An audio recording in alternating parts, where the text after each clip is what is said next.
Paolo Avellino, sinabing nakatadhana sila ni Kim Chiu. Household names na nga ngayon ang pangalan ni Kim Chiu at Paolo Avellino. Hindi na nga mapigilan pa ang patuloy na pagdami ng mga netizens na patuloy na sumusuporta sa kanilang love team. Sa mga nangyayari ngayon at ipinapakita ng Kim Pao, hindi nga malabo na mauwi ito sa isang magandang pagsasamahan.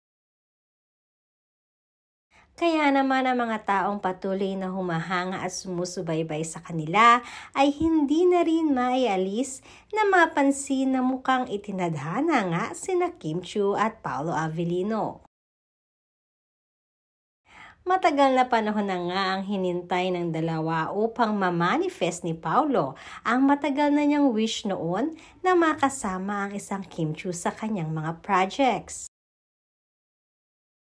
May mga biruan pa nga sila noon na matagal na crush ni Paolo si Kim. Pag-amin kasi ni Paolo, attracted siya sa mga babaeng may dimples. Hindi rin di umano makakalimutan ni Paolo ang mga pagkakataong nagkasama sila sa ibang event ni Kim Chiu.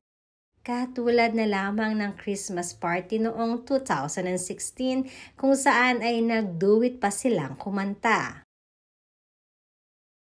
Pagpapatunay lamang di umano ito na bilog ang mundo.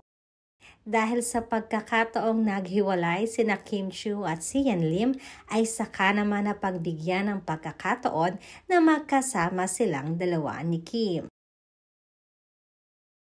Noon nga kasi ay may mga pagkakataong nagkakasama sina Paolo at Kim, subalit dahil busy sila sa kani-kanilang ganap at si Kim ay focus lamang sa love team nila ni Sian.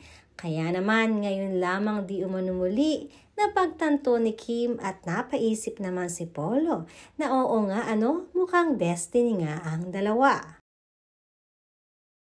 Sinasabing aminado din si Paolo Avellino na sadyang mukhang itinadhana at hindi aksidente lamang ang pagkakaroon nila ni Kim ng connection ngayon.